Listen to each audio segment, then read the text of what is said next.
لا الہ الا ہو، کوئی الہ نہیں مگر سوائے اسی کے. اس کے ساتھ کیوں آ گئی یہ بات؟ رسول اکرم صلی اللہ علیہ وسلم کو حکم دیا نا کہ اے نبی صلی اللہ علیہ وسلم اپنے رب کے احکامات کی پیروی کیجیے، اور ساتھ آ گیا اس کے سوا کوئی الہ نہیں ہے. کیا جوڑ بنتا؟ آپ بھی بندے ہیں، آپ کو بھی عمل کرنا پڑے گا. جس طرح سارے بندے ہیں آپ بھی بندے ہیں. ہاں آپ کا مرتبہ بہت زیادہ ہے، مگر اللہ کے حضور میں آپ بھی بندے ہیں، اور آپ کو بھی اللہ رب کریم کے سامنے اطاعت گزاری کرنی ہوگی. اطاعت گزاری کے سبب سے تو آپ صلی اللہ علیہ وسلم کا مرتبہ زیادہ ہے. ٹھیک ہے. وَعَارِضْ، اور اعراض برتیے، نظر انداز کر دیجئے، عن المشرکین، مشرکوں کو. وَعَارِضْ عن المشرکین، مشرکوں سے اعراض برتیے، یعنی مشرکوں کو اوائڈ کیجئے، توجہ نہ دیں. کیا مطلب ہے توجہ نہ دینے کا؟ کہ جہاں ملے منہ پھیر کر نکل جائیں؟ نہیں، ان کی سازشوں پر توجہ نہ دیں. ٹھیک ہے. یعنی اگر وہ کوئی مذاق اڑاتے ہیں، وہ کوئی خرابی پیدا کرتے ہیں، وہ کسی کو بہکاتے بھڑکاتے ہیں، آپ ان کی چیزوں پر، مائنس نیگیٹو چیزوں کے اوپر توجہ مت دیں، اپنی انرجی ویسٹ مت کریں. اینٹ کا جواب پتھر سے دینے کے چکر میں اپنا ٹائم اور اپنی انرجی ضائع نہیں کرنا. روک تھام کریں، یعنی اپنے لوگوں کو پکا کریں، اگر وہ کسی کو پریشان کرتے ہیں تو اس کو سمجھائیں وغیرہ، وہ سب کچھ کریں، مگر ان کے بارے میں ڈسکشن کر کے، ان کے بارے میں سوچ کر اپنا آپ ضائع مت کریں. ہمارا کیا حال ہوتا ہے؟ ساس بولی، ناجائز بولی، ظلم کیا، اب وہ توڑ کر کمرے میں جا کر سو گئی، اب بہو 10 دن اگلے اسی ٹائم اینڈ سپین کے اندر رہے گی، روتی رہے گی. کھانا پکا رہی ہیں تو رو رہی ہیں، بچوں کو مار رہی ہیں، شوہر سے لڑ رہی ہیں، موڈ خراب ہے. بھئی ایک بات ہے، ہو گئی، ختم کر دو. نہیں، وہ اسی بات کے تذکرے کے اندر تب تک جئیں گی جب تک ساس دوسری دفعہ بے عزتی نہیں فرماتی، پھر وہ اس میں جینا شروع کر دیں گے، پھر وہ تیسری دفعہ کا انتظار فرمائیں گے. ہم لوگ ہمیشہ اسی چیز میں پھنسے رہتے. دیکھیں جی، یہ تو ساسوں پہ ڈیپینڈ کرتا ہے. آپ بھی ساس بنیں گی، یہ آپ پر منحصر ہے آپ کیسی ساس بنتی ہے. ٹھیک ہے نا. یہ تو بات یہ ہے کہ آپ کی تربیت کیا ہوئی ہے. جو برتن کے اندر ہوگا وہی باہر آئے گا نا. ہر عورت آج بہو ہے کل ساس ہے. اب یہ ساسوں عورتوں پر ڈیپینڈ کرتا ہے. اکثر عورتوں سے میں نے یہ جملہ سنا ہے، ساڑیاں تے سساں وچ خسن ساڑیاں نواں بھی پہنیاں، ایک تسی کلے چنگے. بھئی چیک کر لیں، ہمارے اندر تو خرابی نہیں ہے کہ ساس بھی ہم سے الجھتی رہی، بہویں بھی ہم سے الجھتی ہیں، تو کوئی ہمارے اندر تو مسئلہ نہیں ہے. پتہ ہے مسئلہ کیا ہے؟ جو اسپیئر ہم اپنی بیٹیوں کو کرتے ہیں وہ ہم اپنی بہوؤں کو نہیں کرتے. سمپل سی بات ہے. اگر ہماری بیٹی، ہم کہتے ہیں اٹھو بیٹا ذرا روٹی پکا لو، میں نے نہیں پکانا، میں ڈرامہ دیکھ رہی ہوں، اماں کہتی ہے اچھا چل چھڑ دفعہ کر، میں پکا دینی ہے. بہو کہہ کے تو دیکھے. تو مسئلہ یہ ہے کہ خرابی ساسوں کے اندر ہے، کئی جگہوں پر بہوؤں کے اندر بھی ہے. اب یہ تو پرسن ٹو پرسن اور فیملی ٹو فیملی ویری کرتا ہے، سب پر ایک رول امپلیمنٹ نہیں ہوتا. ٹھیک ہے. جب ہم بیٹیاں دیتے ہیں ہمارے جذبات اور ہوتے ہیں، جب ہم بیٹیاں لیتے ہیں ہمارے جذبات اور ہوتے ہیں. اسی طرح دیکھیں، ہم اپنے دامادوں کو بھی اسپیئر نہیں کرتے. اگر ہمارے بیٹے کو کسی وقت پیسوں کی شارٹیج آ جاتی ہے، کوئی بھی شارٹیج آ جاتی ہے، کسی دوست نے ادھاری مانگ لی، عید کا دن ہے، دوست ہے بڑا قریبی بچپن کا، وہ کہتا ہے کہ یار میری امی کا ایکسیڈنٹ ہو گیا، میرے پاس پیسے کم ہیں تو مجھے پیسے دے. تو وہ کہتا ہے اچھا چلو یہ زیادہ ضروری ہے، بیوی بچوں کو کپڑے نہیں لے کے دیتا، بنتے ہی رہتے ہیں، اس عید پہ گزارا کر لے. کس کی حمایت کریں گے آپ؟ بہو کی کہ بیٹے کی؟ بیٹے کی کریں گے کہ زیادہ ضروری تھا، زندگی موت کا معاملہ تھا، ہر دفعہ لے کر دیتا، ایک دفعہ نہیں لے کر دیا کیا آفت آ گئی. اور یہ کام آپ کا داماد کرے تو صحیح، آپ تو زمین آسمان ایک کر دیں گے. ایک دفعہ عید آتی ہے، دوست زیادہ عزیز ہیں، بیوی زیادہ عزیز ہے. ہم نے کرائیٹیریا ڈفرنٹ بنائے ہوئے. ہم جن باتوں پر اپنے بچوں کو مارجن دیتے ہیں، ہم اپنی بہوؤں کو، اپنے دامادوں کو نہیں دیتے. اچھا ایک بات اور، اگر آپ کی بہو سے لڑائی ہو گئی، معمولی بات ہے، نہ اس کی غلطی نہ اس کی غلطی، بات ہو گئی، بات بڑھ گئی، ہو جاتا ہے نا گھروں میں. اب آپ پوری طرح چاہیں گے کہ آپ کا بیٹا آپ کی حمایت کرے. آپ کا بیٹا آپ کی حمایت کرتا ہے، بڑے خوش ہوتے ہیں. اچھا بہو کا موڈ آف ہے، بعد میں بات ہوتی ہے کہ دیکھا اس وقت ایسا ہوا امی جی، تو آپ کہیں گے کہ دیکھو میں اس کی ماں ہوں، اس سے میری ہی بات کرنی تھی نا، اس کو الزام کیوں دیتی ہوں، یہی کچھ کریں گے نا. اور اگر آپ کا داماد ماں اور بیوی کی لڑائی میں ماں کی حمایت کرے تو آپ کہیں گے ہاں میری بیٹی کو تو رولنے کے لیے لے گئے، میری بیٹی کی قدر ہی کوئی نہیں. بھائی جس طرح آپ ماں ہیں وہ بھی ماں ہے اور وہ بھی بیٹا ہے. وہ میاں بیوی کی لڑائی، ساس بہو کی لڑائی میں ماں کا ہی ساتھ دے گا، چاہے کمرے میں جا کے بیوی کے پیر پکڑ کے معافی کیوں نہ مانگے، اس وقت ماں کا ہی ساتھ دے گا، کیونکہ وہ اس کا بیٹا ہے. کیا کرے؟ جو مجبوریاں آپ کے بیٹے کو لاحق ہے وہی آپ کے داماد کو بھی لاحق ہے. تو ہم نے بہوؤں کے لیے اور سسٹم رکھے ہوئے ہیں، بیٹیوں کے لیے اور. بیٹوں کے لیے اور اصول ہیں، دامادوں کے لیے اور، اسی لیے ہم کبھی خوش نہیں ہو پاتے، کیونکہ کوئی ہماری توقع پہ پورا نہیں اترتا. بیٹے بھی بعض اوقات بیویوں کی حمایت کر جاتے ہیں، وہ اتنی پریشان ہوتی ہے تو تب ہم کہتے ہیں کہ او ہو ہمارے ساتھ زیادتی ہوگی، بیٹے ہاتھ سے نکل گئے. کہاں جانے ہیں، آپ کے بچے ہیں، آپ کے ہی رہیں گے، کوئی کہیں نہیں جا رہا. اور داماد مجبوری میں ماں کی حمایت کر دیتا ہے کہ بات بڑھ جائے گی، ماں کے مزاج کو جانتا ہے، یا کوئی بھی، یا اس وقت واقعی ماں صحیح ہوتی ہے، یا ماں کا بی پی بڑھ رہا ہوتا ہے، اس کو پتا ہوتا ہے کہ ماں کو اٹیک آ جائے گا، بی پی بڑھ جائے گا، دورہ پڑ جائے گا، تو وہ ماں کو ٹھنڈا کرنے کے لیے بیوی کو ڈانٹ دیتا ہے، چپ کرا دیتا ہے، واٹ ایور دا ریزن، کچھ بھی صورت حال ہو سکتی ہے. اب اس میں پھر ہم ڈس اپوائنٹ ہو جاتے ہیں کہ لو اے میری تھی قدر پائی. Be normal. فیملی کے اندر ہر وقت ایک بندہ سچ بھی نہیں بول سکتا، کہ بول سکتا ہے. بہت دفعہ معاملہ ٹھنڈا کرنے کے لیے، میں اپنی بات کرتی ہوں کہ میرے سسر ابا جو ہیں اللہ نے جنت عطا فرمائے، میرا ان کا 10 سال کا ساتھ رہا، اور میرے میاں کے ساتھ وہ اکثر الجھ جاتے تھے. میرے میاں صحیح ہوتے تھے اور میں اپنے میاں سے ان کے سامنے لڑتی تھی کہ آپ غلط کر رہے ہیں، حالانکہ وہ غلط نہیں ہوتے تھے، لیکن ابا جی کی طبیعت خراب ہونی شروع ہو جاتی تھی تو اس کا ایک ہی حل ہوتا تھا کہ ان کو سپورٹ کیا جائے. تو بعد میں پھر میرے میاں مجھے کہتے تھے کہ تم خوشامد کرتی ہو. میں کہتی تھی ہاں میں کرتی ہوں، آپ بے وقوفی کرتے ہیں. ان کی طبیعت خراب ہو جائے گی پھر لے کر بھاگیں گے. ماں تو ان کے ساتھ بحث کیا کرے، وہ بی پی ان کا بڑھ جاتا تھا تو وہ پھر ان کو فٹس پڑنے شروع ہو جاتے. تو آپ کو بہت اوقات گھر کو فساد سے بچانے کے لیے کمپرومائز کرنا پڑتا ہے، صحیح بندے کو ڈانٹنا پڑتا ہے. آپ نے خود بھی زندگی میں کیا ہوگا کئی دفعہ، بعد میں آپ نے بیٹھ کر کہا ہوگا کہ میں نے اس وجہ سے کیا، تم مائنڈ مت کرو. تو دیکھیں بہت کچھ ہوتا ہے، یہ حساب کا فارمولا نہیں ہے 2 × 2 = 4. یہ گھر ہے، یہ زندگی ہے، اس میں بہت ساری چیزوں پر کمپرومائز کرنا پڑتا ہے. باقی اصل مسئلہ ساسیں بہویں اور داماد وغیرہ نہیں ہے، ہمارے ڈبل سٹینڈرڈ ہے. بہت پرانا میں نے ایک لطیفہ پڑھا جو مجھے نہیں کبھی بھی بھولا، کہ 2 سہیلیاں ملتی ہیں، 2 مائیاں فرینڈز ہوتی ہیں، وہ ملتی ہیں تو کہتی ہے کہ اور سناؤ تمہارا بیٹا کیسا ہے؟ تو کہتی ہے کہ کچھ مت پوچھو، بڑا ہی زن مرید ہے، لاتا ساری تنخواہ بیوی کو پکڑا دیتا ہے، مجھے تو میری بہو خرچہ دیتی ہے.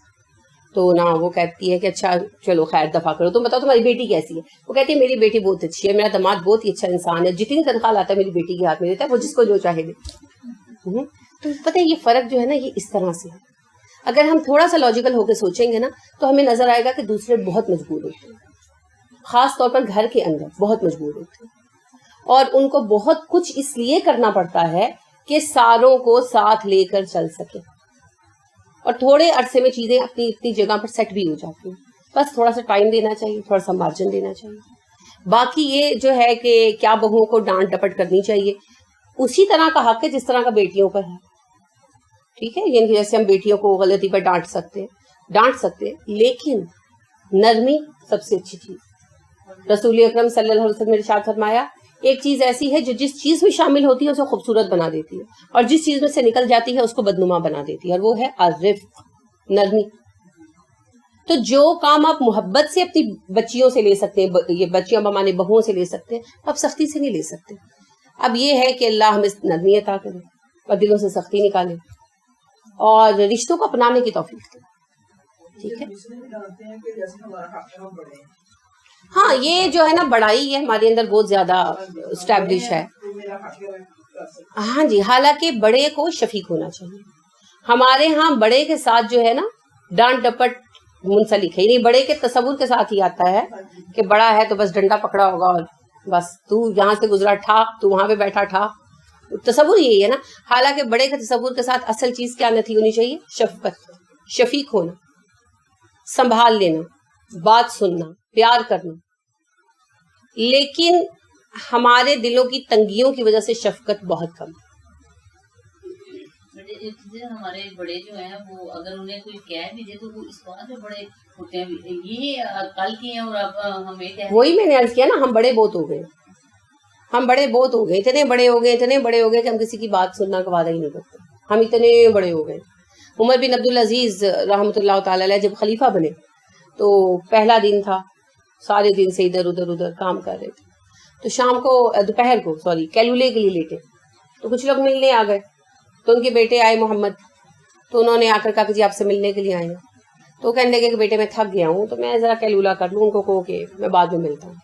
تو بچہ کہنے لگا کہ ابا آپ کو پتا ہے کہ آپ کیلولا کر کے اٹھیں گے بھی؟